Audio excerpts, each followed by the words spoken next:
and we can then send it out to Facebook later, since live is not happening. Okay. Hello, everybody. Welcome. Today we are moving into Marketing 101, everything you need to know and didn't think to ask, and even those things that you didn't know you needed to know, we're going to dive deep into today. So if you are joining us today, I would love to encourage you to grab a notepad and paper, because the content is going to be rich and filled with a bunch of gems. You're going to want to take notes. You're going to want to refer to this later because we have got just a jam-packed day. We're going to try to deliver as much of this content as possible and still have time left over for any pointed questions. For anyone who is popping on live, go ahead and utilize the group chat function. Make sure it is set to everyone so that everyone has the benefit of your question or your comment. That way, when we go ahead and speak to it, people have a heads up on what's going on. A little bit of other items. Please keep yourself muted if you are not actively speaking. That will cut down on any of the background noise. And without further ado, let's dive in. For starters, what is marketing? Why is marketing important? I've heard about marketing, but I don't really want to spend money on marketing. Why, when we cut our marketing budget, that is the kiss of death in our business, and all the other things you need to know. So when we think about marketing, what is the first thing that comes to people's minds? For some of you, it might be client acquisition, leads coming in, but really it starts before that process. Marketing is the art of presenting your brand. It is everything to do with your brand's mission and vision. It's everything to do with speaking to your avatar or your ideal client. It's everything about internal marketing so that everyone who works within your organization knows your message, knows your avatar, because the worst thing that could possibly happen is you do a lot of outbound marketing to clients and then, ring, ring, your receptionist is like, hey, what do you want? That kills it. So let's talk about marketing on every end of the spectrum and how important it is to have internal marketing and external marketing. So before we dive into the content, if you are new to this and you've never had a marketing plan or strategy before, I strongly recommend this be a team approach. Your marketing meeting, when you're defining your message, when you're thinking about where you're going, when you're talking about your avatar, everyone in the organization should be there. Order some pizzas, grab something to drink, have a good time, make it fun. Everyone needs to be on board in your organization. If you're a solopreneur and you're like, great, I am the whole team. I'm marketing, business development, acquisition, sales, et cetera, fantastic. Have a meeting with yourself. Nobody's judging.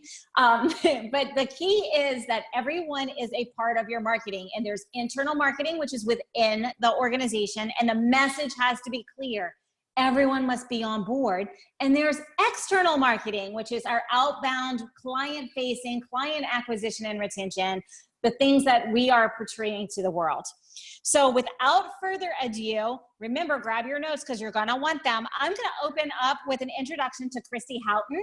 She is the risk manager advisor and an insurance agent with Essential Incorporated. She has 25 years in business development. Read marketing. Business development is marketing plus sales, business consulting, and small business. Christy is going to give us some amazing overview on never meeting a stranger.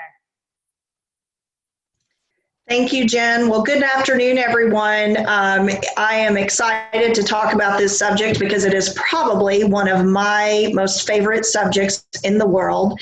And I think, to start with, I'd like to say, if you are considering opening a business and you don't like people, you might consider not opening a business, because I don't care what type of business you're in the people business. So what do you need to do to get more comfortable talking to people, meeting new people, and talking with people about your business? You have to plant seeds and ideas in other people's minds for them to be able to procure services from you, shop with you, or to refer you.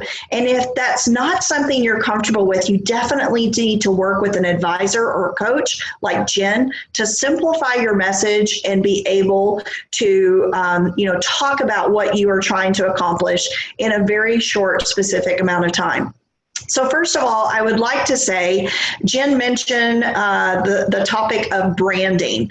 So you are your personal brand. If you don't understand that, then you're not ready to start a business. Why would you go and invest hundreds of thousands of dollars or even $5,000? I mean, it could be a small business that you're starting, at a very minimal price point. But regardless, if you are prepared to talk to people, like, you really are going to be out of business before you even begin. Your brand begins with you.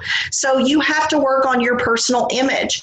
I tell people, if you are not dressed for success, then do not ever leave your house. And for God's sakes, do not get on social media. You have to make a mature decision that the moment you start a business, you can no longer rant online, Facebook, LinkedIn, etc. You better drop your political beliefs and you better become very, very nonpartisan and unbiased, because you're going to sabotage yourself before you ever get started. So that's number one. The second thing is people are going to do business with people that they know, like, and trust. Well, how do they get to know you if you don't know them yet? You have to circulate in the marketplace. Now, that can be through local networking groups, and we have a panel of experts that are going to expand on that topic. It can be through your Chamber of Commerce. It can be just frequenting businesses like Starbucks, places that are popular where people gather on a regular basis. That is how you're going to become visually known, and you're going to be able to have an opportunity to introduce yourself. The second thing is, you got to be likable. So you got to smile. I jokingly say I must have come out of the womb with a smile on my face, because I absolutely love smiling. Why? Number one, it draws people to me, and it also makes people more comfortable to engage in a conversation with me. And you will build the trust over time. And I know we have experts that are going to speak on that specifically.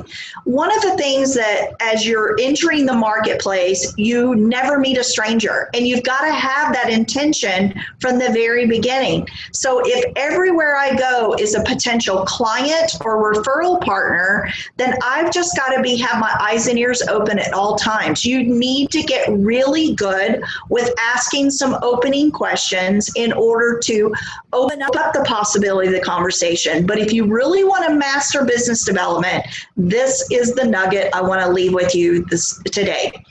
You have to become an expert at sorting and sifting through the people, because one of the greatest commodities that you have is your time. Not even your marketing dollars. It's your personal time. And you want to invest that with the right people that are going to make the right introductions, and they're going to be equally invested in you. And I know some of our experts are going to be talking about collaboration and partnerships. So I'm going to let them expand on that subject, but I just wanted to kick it off with, this should be the criteria. I need to work on myself, my personal presentation, my branding, getting comfortable with your message, and identifying who are the key individuals that I need to meet and talk with in order to expand my sphere of influence. So with that being said, Jen, I'll kick it back to you. That was fantastic. So I'm just going to highlight something that Chrissy said at the very beginning, and that is your presence. Be dressed for the part. I can tell you the difference between a successful business owner and one who is not is one who shows up with commanding presence. And if you are an introvert and you're like, well, I don't really like to talk and I don't really like to go in public, and Chrissy, that's all great. Guess what? It doesn't even matter. Presence is about dress the part. Are you wearing the suit? Do you represent your brand? Do you look the part? It's about your body language. Roll those shoulders back, hold your head up high, and make eye contact. You don't even have to say a word to have a commanding presence, but the way that you hold yourself and carry your body is the first impression, and we only have one opportunity, one, to make a first impression. So make sure you make that every day, all day. by dressing the part, looking the part, carrying yourself for the part, and being prepared. So without further ado, let's dive into Joe Grifford. He's a certified financial planner, and his passion is assisting families impacted by dementia diagnosis, as well as the professionals who serve him. And I know he's got some amazing stuff to expand upon. Way to raise that bar for me, Jen. So I just wanted to take what Christy was talking about with sifting and sorting and unpack that a little bit with a useful analogy that my referral coaches taught me. And, you know, it's important to do that because if you've never run your own business, you're going to find you're dealing with a whole new level of time pressure as you get out there and you start meeting people. So that's why it's so important, as Christy said, to be purposeful with your networking. Really focus on spending time with, one, people who will pay you to solve their problems, so customers. Two, people who know the folks who will pay you to solve your problems. So people that serve the same market but don't compete with you, right? Three, people who can solve your problems. Or four, people that fill your cup in some way. The analogy that she taught me to help me think about that, because it's something you have to do on your feet while you're out meeting people, right? You've got to make decisions, is to think of it in terms of having front yard people, porch people, living room people, and kitchen table people. So you're thinking about varying levels of closeness and how much you're letting them into your life. And because that's just kind of a very intuitive, common sense way of looking at it, it gets easier and easier to apply the more that you use it. I struggled with this a lot at first because authenticity is a really big thing for me. And she had to kind of work with me to get over the idea that there's anything inauthentic about actively curating your business relationships or even your friendships. It's not. Finally, the other thing to remember about this whole way or model of looking at it is that once you've let somebody into your kitchen, it's really hard to keep them out of your kitchen, right? And I would tell you how to do that, but apparently that's next week's lesson. So I can't share that answer with you yet, but if you're curious at all, you can always touch base with me in a little bit. That's it. Fantastic. Thanks so much, Joe. So be careful who you let into your kitchen, because what I heard is it's difficult to get them out. And we are going to dive deep into that next week. So stay tuned. That leads us to our very next presenter, Heidi Wheelberg. Heidi is an estate planning, business planning, and tax attorney who specializes in assisting business owners to create a lasting legacy for their family and their loved ones. And I would love to hear you dial in on this networking and this relationship building, Heidi. Thanks, Jen. Many of you that may be looking at starting your own business, you're probably like I was a couple years ago, and you really don't have a marketing budget. So you're thinking to yourself, how am I going to market myself? How am I going to get myself out there? Well, the easiest, cheapest, basically no cost way to do it is word of mouth marketing. And word of mouth marketing is basically you're utilizing your already network of friends, network of business acquaintances, anybody who you think may be interested in your services or know people that might be interested in your services. And so word of mouth is you're basically going out, you're going to be prepared, have that presence, like Christy said, always be prepared to talk about yourself, talk about your business, and present yourself in a professional way. One of the ways that I do it, and I think many people on this call here also do it, is have a little presentation ready, a little blurb that you can just say. Maybe you want to practice it in the mirror a few times at home, practice it with your family so that it sounds normal. It doesn't sound like you're trying to sell somebody on yourself. But so when somebody asks you, hey, what do you do for a living? You can kind of just come out with it and make it sound like it's everyday conversation. And that's word of mouth marketing. And you're presenting yourself as a professional. You're not being pushy, and it can lead into a natural conversation of, hey, what do you do? This is what I do. And it leads to great professional relationships organically, and it's free. So that's word of mouth marketing, and it works. You should try it. Fantastic. Thanks so much, Heidi. So if you are just joining us, you are definitely wanting to grab your notebook and your pen because we've talked about presence. We've talked about dressing the part, showing up. We've talked about sorting and sifting, never meeting a stranger. We've talked about brand and how you are your brand and you are always on brand. We talked about don't let too many people into your kitchen table. Be sure you keep people in the right frame of mind and you attract the people who, number one, can pay for your services or know people who can pay for your services, because that's utilizing effectively your resource of time.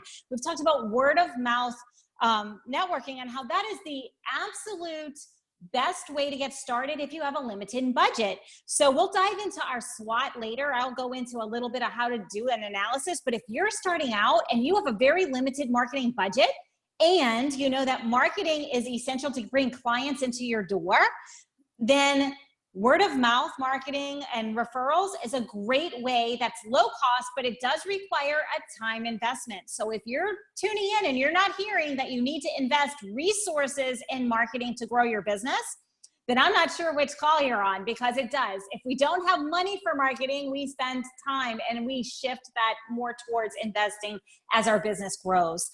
So grab your pen again, because next up we have Mitch, and Mitch is going to dial in all things to do with how to really use a low budget to enhance your marketing message and to bring more consumers into your door. Mitch?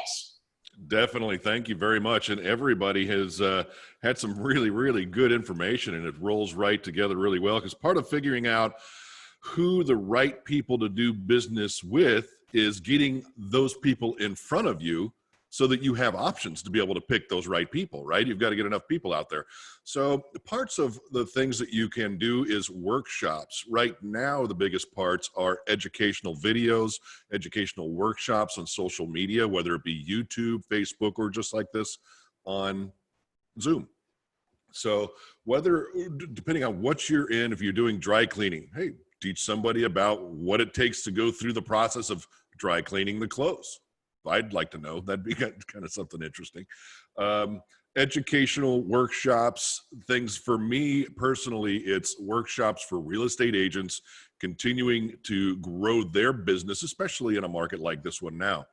Some of the ways that I get people to go and watch the other videos that I do is I'll do a little fun video that will be like a behind the scenes type thing. And I'll include, most recently has been my daughter, and I'll include a little bit tidbit about what's going on in the next video that's coming out.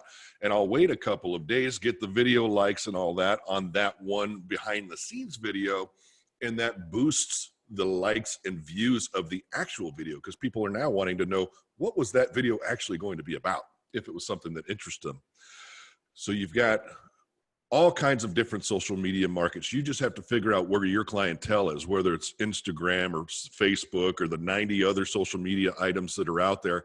But mine personally are LinkedIn and Facebook are huge, and I'm building YouTube.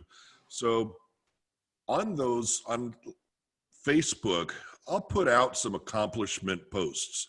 I'll also put out live reviews from people that have just closed, and that's huge. That, whether it's just a written review or it's a video testimonial, is going to be a big time on your social media, because everybody's searching your social media now. I investigate a customer before I start working with them. I don't call it investigating. I call it social recon, is really what I call it. So also on social media, put out engagement posts.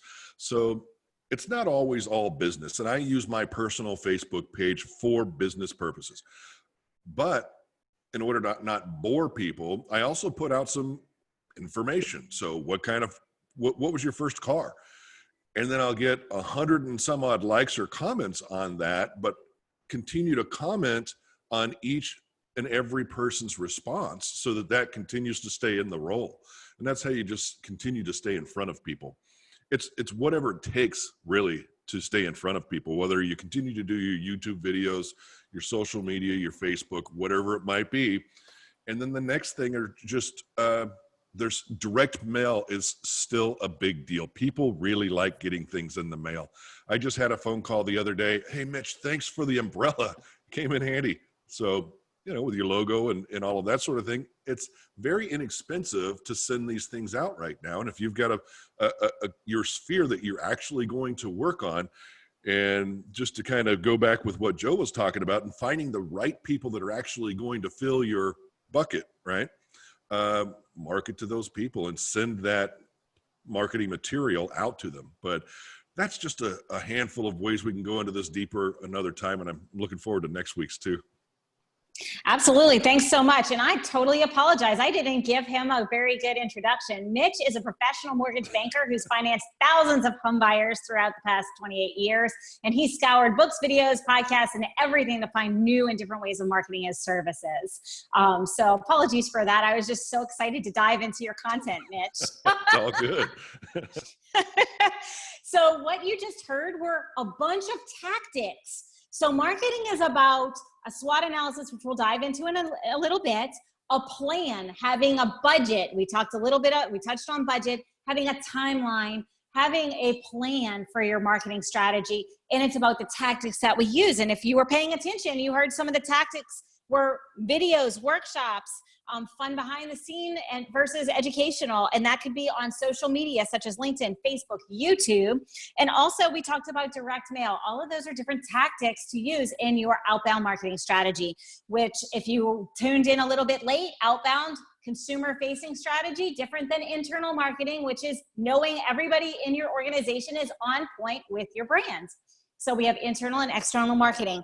That leads us right into Kristen's content, because Kristen's about to do an online product launch, something that I absolutely enjoy. And the launch process also involves tactics. So I'm going to bring forth Kristen Gunderson, owner of Gunderson Bookkeeping in Waller, Texas. Kristen has a master's degree in accounting, 21 years of accounting experience throughout a variety of industries, and she opened her own bookkeeping business 8 years ago and has 3 full-time employees. Kristen, let's weigh in on our marketing tactics for your launch. All right. Thank you, Jen. Yes, I am going to be launching a new product launch, and I am reading a book. I'm actually listening to it. It's called Launch by Jeff Walker. So it talks specifically about if you are going to be launching a new product or service for your company, or if you are going to be launching your business to begin with. So either one of those scenarios, I highly recommend that you go listen to the book at least, or read the book. But so it talks about how to do a launch and not be salesy. Okay. We never really want to be salesy. No one likes to have just that salesy feeling. It makes you feel uneasy. And like Christy was talking about earlier, people need to know, like, and trust you. Okay.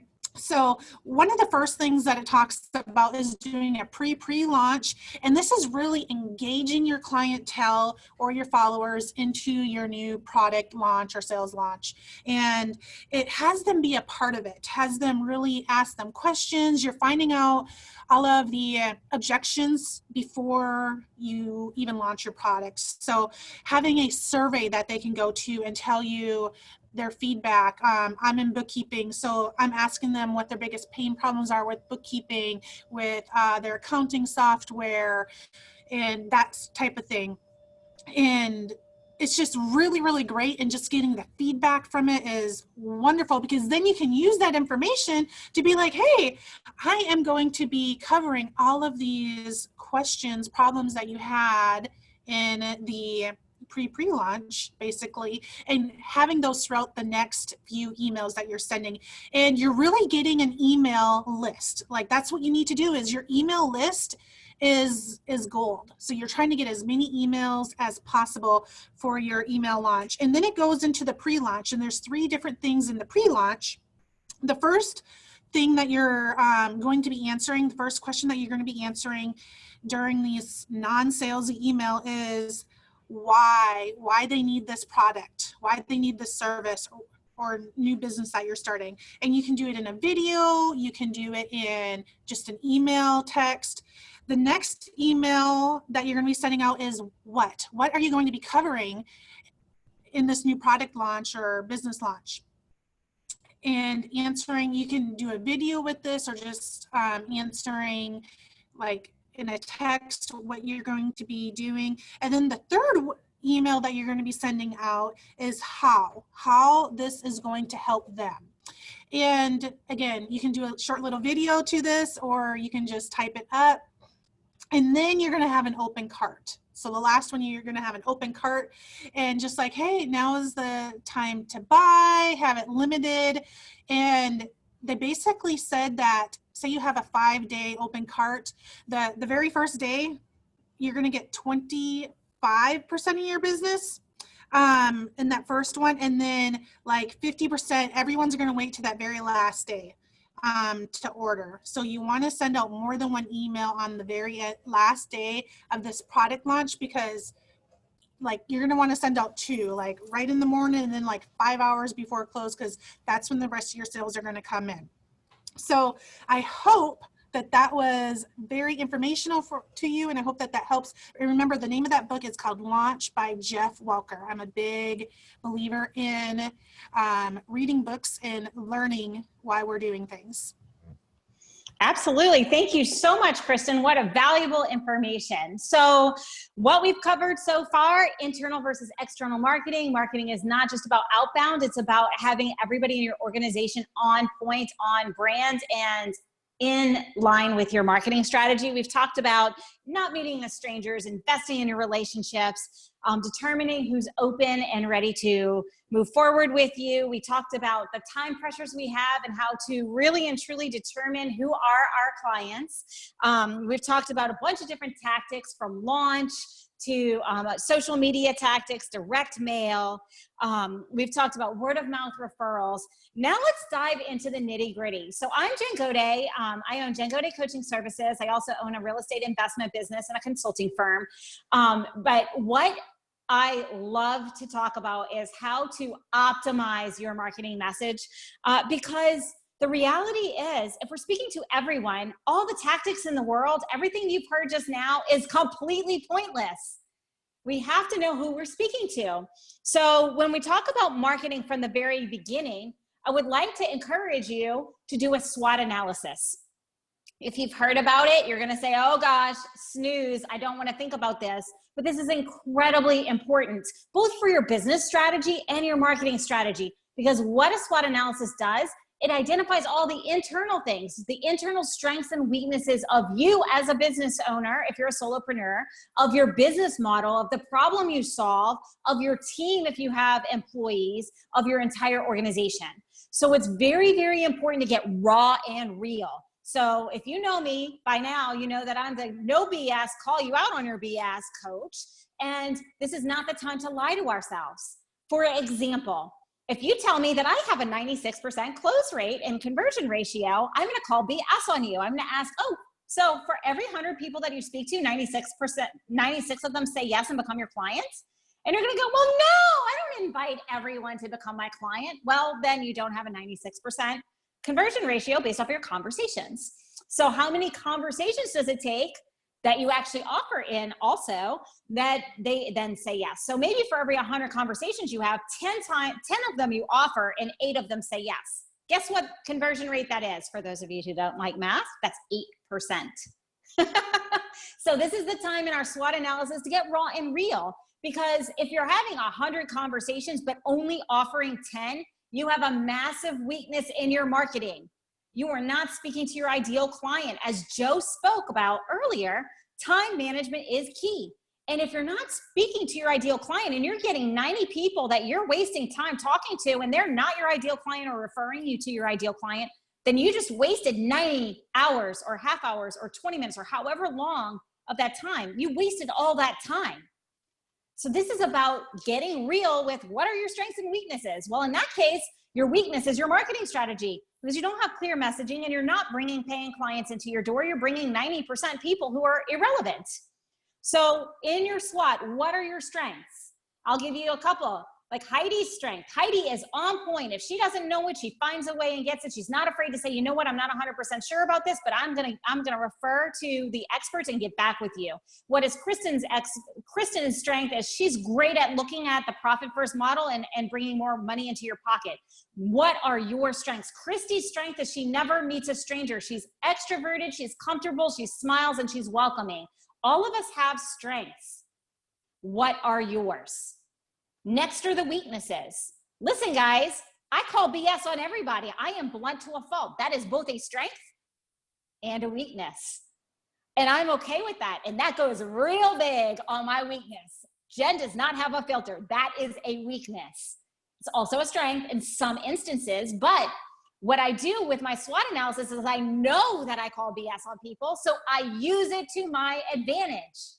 When we look at marketing messaging, we play to either our strengths and our opportunities. We mitigate our risks, our threats, and our weaknesses. And so what do I say in my messaging? Listen, if you don't want somebody who's going to call you out on your BS and tell you what you need to hear rather than what you want to hear, then I'm not your coach.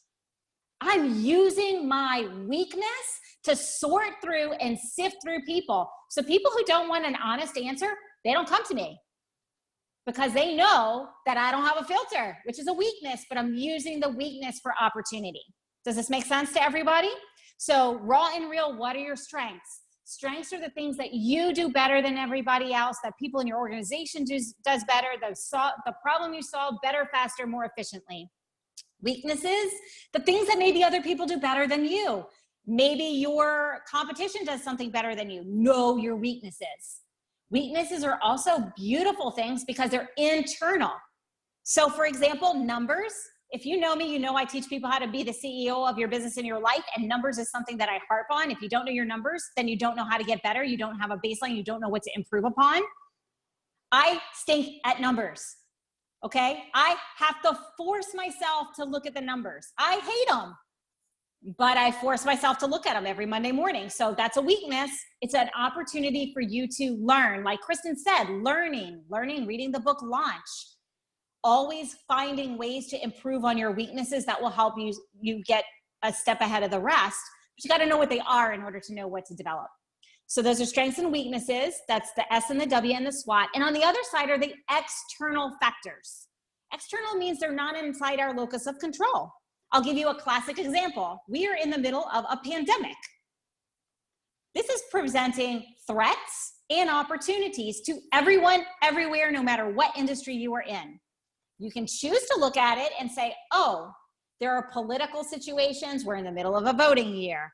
That might be a threat to my business. It could also be an opportunity to my business. There are tech challenges because everybody's moved digital, so now it's noisy. That's a threat to the business, but it also can be an opportunity to be very crystal clear in your messaging so that you can set yourself above the noise. So opportunities and threats are outside our locus of control, and opportunities are, where are the gaps? There have been tremendous gaps that have been created now that we're in pandemic.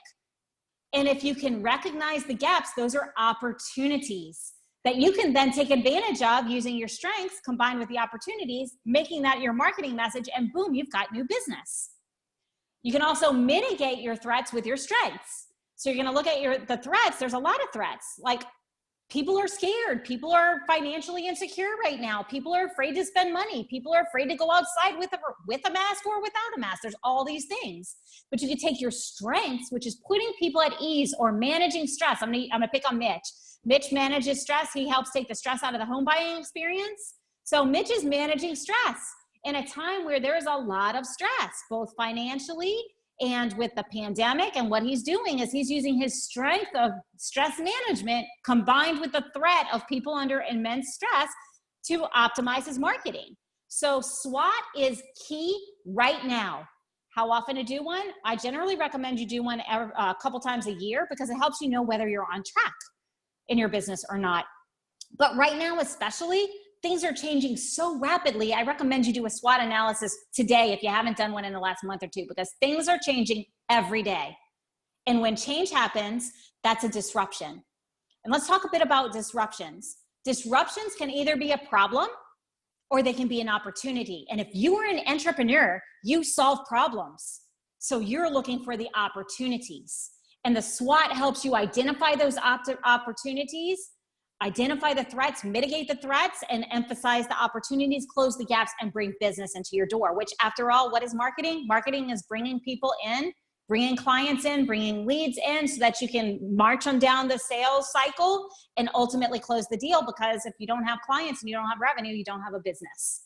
So I just summed up marketing in like a very quick statement. But anyway, so SWOT analysis. If you don't know how to do them, you can Google it. I have worked with several clients to do their own SWOT analysis. I highly recommend, if you're the person who lies to themselves a lot and either is super harsh on yourself, and when people give you compliments, you're like, oh, they just don't know the real me. If they only knew that I didn't know what I'm talking about, right? If that's you, get someone external to help you with this. And it's also something to bring your team in. If you have a team, SWOT analysis is something that everyone in the team has a voice, because you may think you're an awesome leader and an awesome communicator and everybody thinks you're a bad boss. That's a problem. But you don't know it because you're thinking, oh man, I've got this. I'm on it. I'm rocking it, right? That's lying to yourself. That's seeing your perspective and not seeing theirs. So have everyone on your team at the table when you do your SWOT. It's just very important. And if you need an objective third party, I strongly recommend you bring someone in. Could be me, could be someone else in this call. It can be somebody who you trust to tell you what you need to hear, not what you want to hear. So that's the SWOT analysis. And now let's talk about messaging. So marketing is about bringing people in. It's about internal messaging, so everybody's on point. It's about external, outbound marketing to bring clients in the door. So you need to know what your message is. And we touched on this last week. If you are not crystal clear about who your ideal client is, it's not just who you want to serve. It's not just the problem that you solve, but it's also the person who can afford to pay you to solve their problem. Because it's great to say, I want to end world hunger, and my client is going to be all the people who have no food. Well, how are they going to pay for the food to begin with? Someone has to do that. So you can still serve that population, but your ideal client is actually the donors in your nonprofit to be able to feed the world. Does this make sense? Like super oversimplified, but we have to know who are we serving, the problem that we're solving, everything about our avatar. When we talk about our avatar or our ideal clients, I want you to get down and dirty with them. I want you to know their deepest, darkest secrets. Like, what keeps them up at night? What are the secret shames that they have that they don't want anybody to know? Like, I don't really know what I'm talking about. I'm just talking and it sounds good, right? Like those kind of feelings, we want those feelings out. We need to know what they're feeling, what their concerns are, what keeps them up at night, because we want to solve their $10 million problem. That's how they buy our services or do business with us, because we're solving those deep, dark secrets that nobody knows about, but we speak to. And so once you have that dialed in, I want you to give that avatar, that ideal client, put a picture, a name, a face, give her a name, give him a name, find a picture, put it up there, know what they wear, know where they hang out, where do they spend their free time? Do they drink their sorrows away in the secret of their own home? Or do they go on and they rock it on the dance floor? Like, what does your ideal client do? How do they manage their stress? How do they cope? How do they live psychologically? Because then your messaging makes sense. It makes sense. And when you get in front of anybody, and this is for your entire team if you have a team or if you're a solopreneur, every time you post on social media, you speak to that person. So I'm going to pick on Christy Houghton today because Christy's right beside me on my computer. If Christy Houghton is my ideal client, she's a powerful, strong woman. She's got success. She's a fempreneur. She's all the things, powerful, and she's running her own business and moving and grooving. If I'm going to speak to Christy, because Christy is my ideal client, every time I make a post on social media, I don't just make a post and go, la-di-da, I want you to do business with me, or I want engagement. No, I speak to Christy. I don't necessarily say Christy, but I look at like a picture of Christy on my wall and I speak to Christy and I say, you know, when you're lying deep at night, and now this is not Christy Houghton for the record.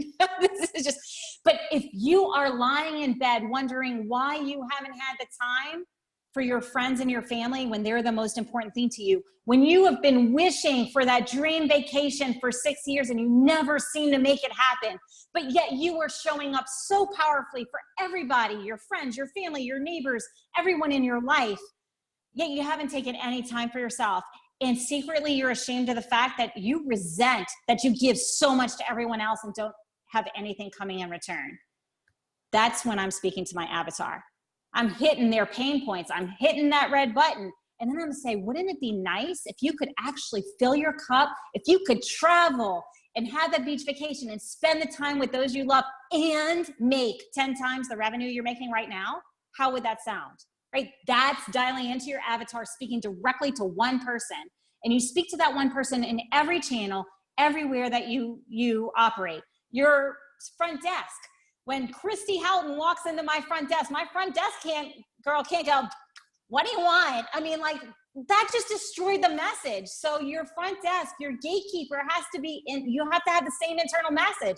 She needs to be ready and know that Christy wants service because she demands it of herself. So when she walks in the door, you want your receptionist or whoever the front gatekeeper is to be presentable, professional, smile. How can I assist you today? What's going on? Man, how can I help you? Can I get you a glass of water?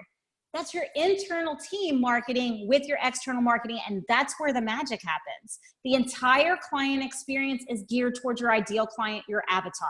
So when we're marketing, we want to be really raw and real with our ideal client.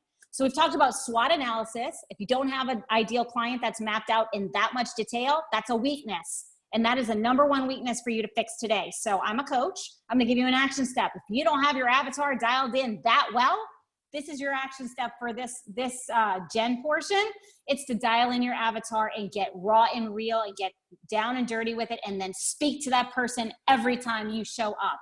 Every time you're in person, every time you're on social media, in every avenue, direct mail, whatever your tactics are, you show up speaking to your avatar. So I just yapped for way longer than I needed to. Apologies on all of that.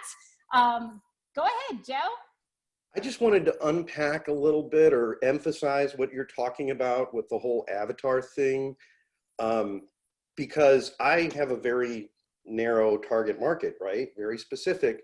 I work with families impacted by dementia and the professionals who serve them, right? And this is all relatively new for me. It's about 2 years old.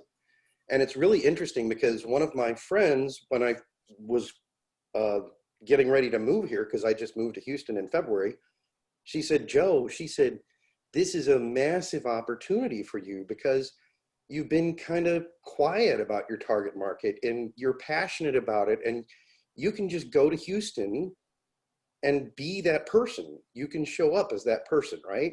And how do you guys introduce me, right? This is Joe. You may not use my exact language, but this is Joe. He works with families impacted by dementia. Almost universally, all my new friends, that's how they introduce me. And so here's the big thing. A lot of people don't do it because they're afraid of the idea of growth by exclusion, right? Especially when you're starting a business, okay? You want all the new clients you can get on board when you're just getting started. But here's the thing. None of my clients who are outside of my tribe have left me. People who have been introduced to me because they need a financial advisor because maybe they have a rollover decision to deal with, they don't go, oh, well, I'm not in a family that's impacted by dementia, right? That growth by exclusion doesn't mean you won't get people outside of your tribe or your avatar. It just means that you're going to be focusing the time and energy that you have on the people you get the most gratification from serving. And so you're going to do a better job. That's all. Absolutely. Completely concur with that statement. And you did. You spoke to a big fear. A lot of times, so if you're watching this and I call them baby business owners. It's not offensive. It just means that you're new to business. If you were new to business and you've never been in business before, a lot of times when we think about marketing, number one, it's scary. And number two, that idea of excluding, well, what if people don't find me? It is actually erroneous thinking. When you speak very specifically, like I'm going to go back to my other example. When I speak directly to Christy Houghton, for example, I wasn't speaking directly to her, but just for that illustration. When I speak to Christy Houghton, it doesn't mean that only Christy Houghton comes in my door. It means that anybody who resonates with part of the message also Like they tune in. But the most important thing for me is that my ideal client comes in, or your ideal client comes in the door, because those are the people that light your soul on fire. You're still going to get other people who fit maybe 1, 2, or 3 of the attributes. They just might not fit all of the attributes. But what you do not want to do is speak to everyone else, because then your ideal client goes, oh, wait, maybe she wasn't talking to me at all, and goes the other direction.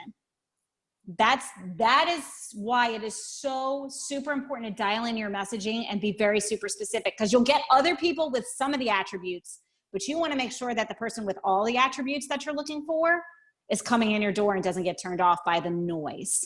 So it's absolutely fantastic, Joe. I love the add-on and the unpacking that you did. So we are 46 minutes in. This has been a ton of content. I would love to open up to the panel for any other thoughts that have come up. I find that collaboration is great, and any questions, if we have any questions coming in, I'd love to field those. Yes, Christy. Hey, Jen, I just want to expand on a few things because you're right. This is so much information. And, you know, a lot of times I think it's overwhelming because people think, oh my gosh, it's so much. Where do I begin? So I want to clarify a couple of things. Number one, you have to do this continuously in your business, whether it's day 1 or it's year 30, because your market is forever changing. Your circle of influence is going to forever change. When you develop as a human being, your circle is going to change. When Joe was talking about, you know, of constantly making an assessment of who do you have a front porch conversation with, which you didn't go into a great detail about that, so maybe I'll take this opportunity. You know, a front porch conversation it's that little soft kind of high point conversation where you don't really expand it for people to get comfortable, because you're standing on the front porch. It's going to take a couple of minutes, but then it's those people, who do you invite inside, or who do you invite for like the special VIP moments? That's going to come over time as you're sorting and sifting through all of the initial introductions. But if you don't know who your avatar is, and you don't have a good sense of what your skills and your talents are, then you're not going to be able to get through that process in a condensed time frame. It's going to take you a ton of time, and it could be a very painful process. And I think that's why most people get overwhelmed. So one of the things that I've always done is, even back to the youngest point in my career that I can remember, is I would always observe. And I tell people, you need to remain wildly curious. You need to constantly be observing other people. Maybe they are successful. I love the fact that a lot of super successful people, you would never know they're successful, because they're not sporting, you know, the finest car, or, you know, they're not dressing excessively. They don't look to make sure everybody notices them when they walk in the room. They just get noticed because of the way they walk into the room. Okay, but that comes over time when you have confidence in what you're doing and your confidence in your skills. But in the beginning, when you're sorting and sifting, it's very important that you quickly determine, who am I going to make a further investment in this relationship? And I'll give you a specific example.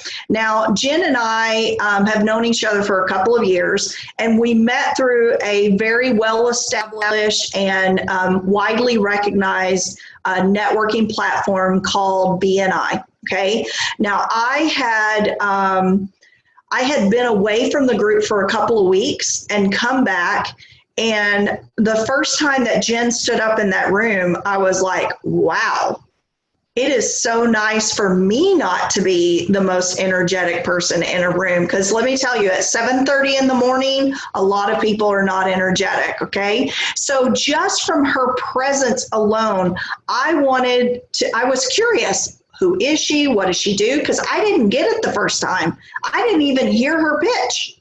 All I was like, man, that woman has some energy, and that's someone that I would like to know. It took us weeks before we were actually, we reached out to each other and said, we have to meet. Now, it's interesting that in that first meeting, we didn't talk business.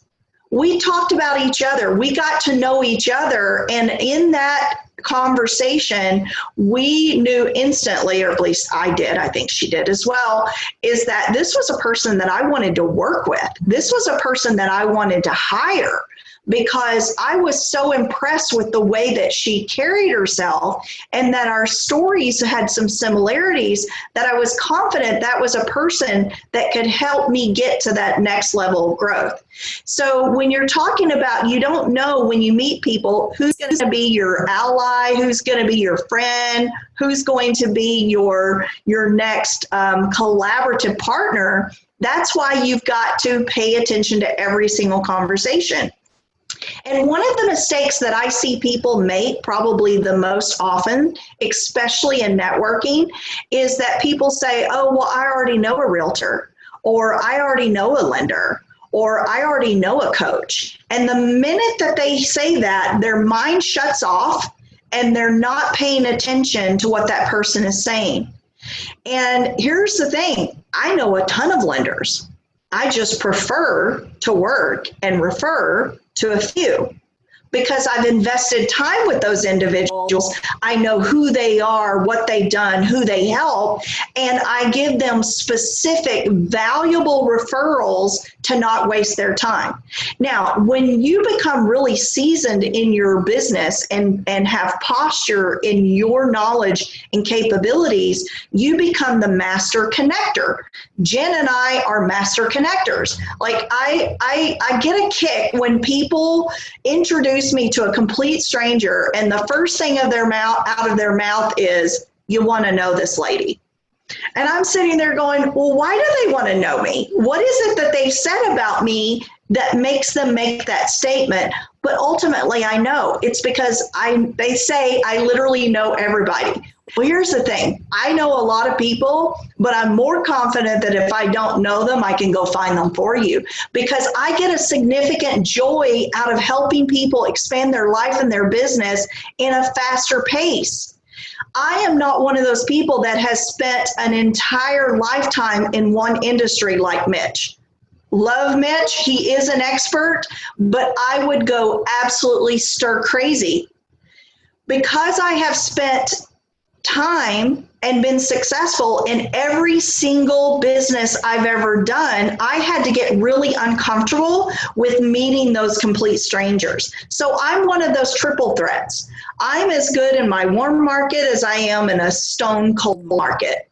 I can turn business out of every single opportunity because I'm a master at my craft.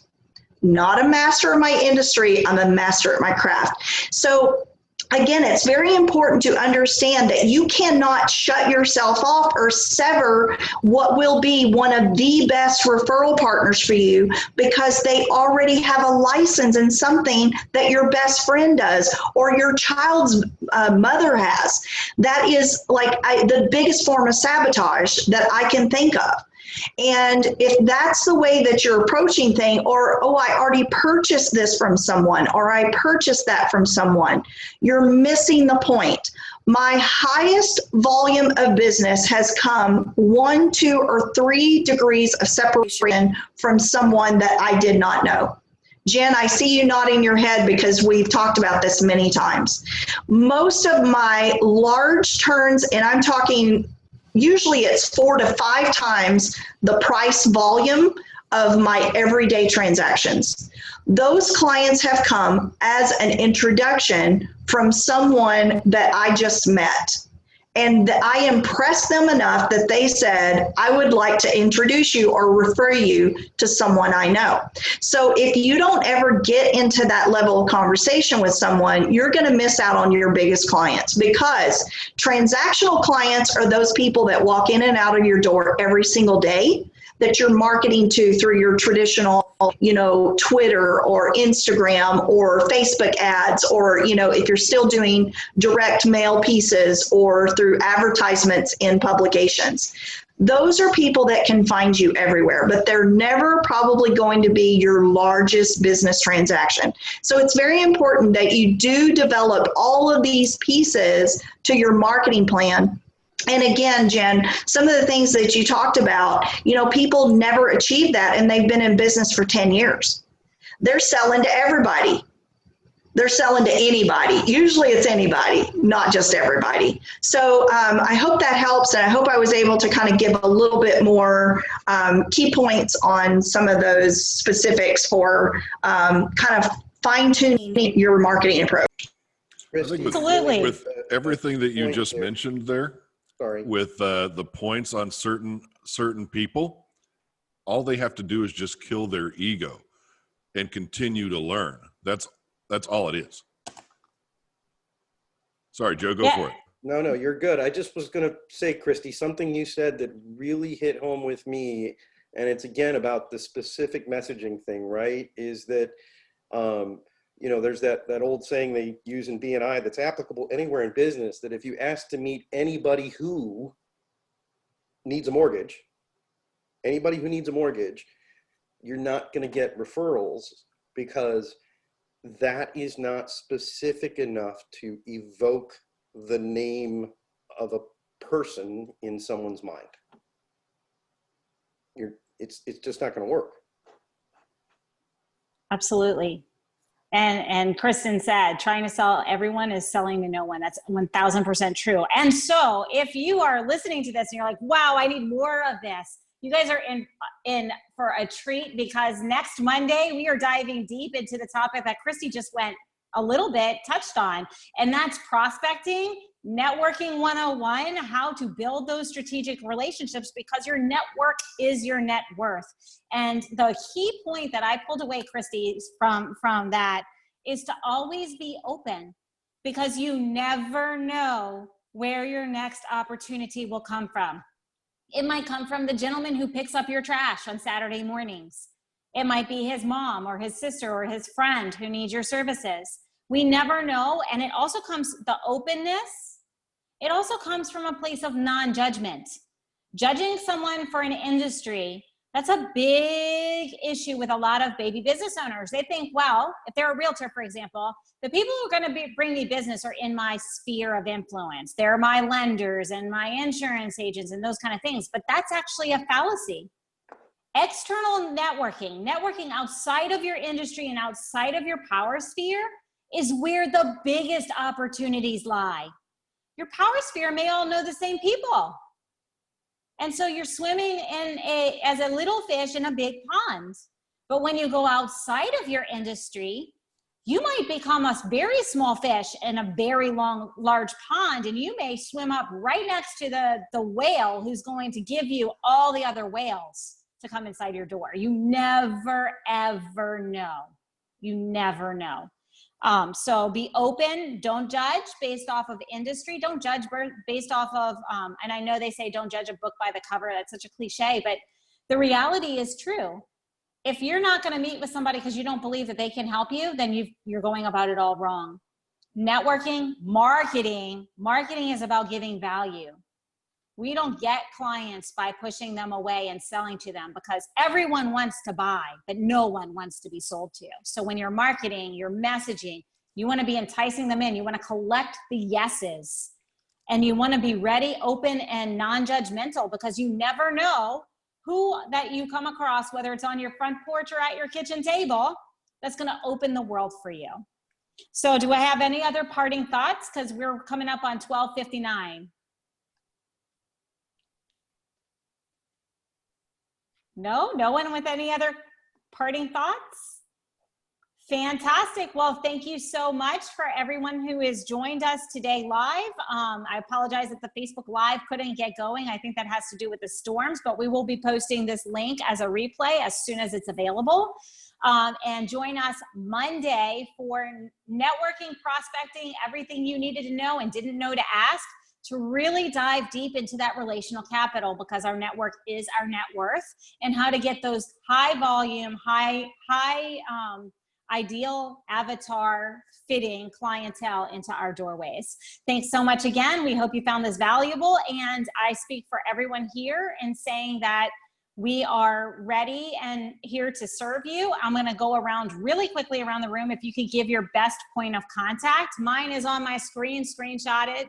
This is my cell phone. Text message me and I can definitely hook you up or get you in the right place. Christy, will you give our best contact for you?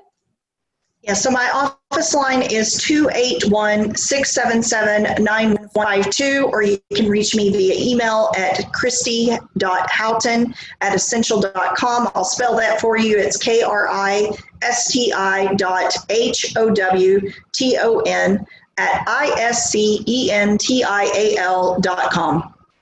Perfect. Joe, will you share your details real quick? Sure. Best way to get me is my Houston office line, and that is both text and voice, so kind of handy. That number is 281-846-6456. Perfect. Mitch, how about yourself? You can find all of my contact info at mitchknows.com or mortgagemitchusa.com. And Heidi, how about yourself? Best way to contact me is cell phone 713-331-5158. You can also go to my website, milberglawfirm.com. Perfect. And Kristen, how about yourself? The best way to contact me is by text. My number is 833-461-3714, and you can also call that number.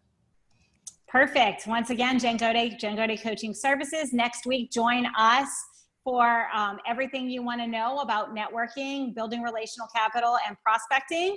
Once again, if you'd like to reach out to me, 713-305-8815.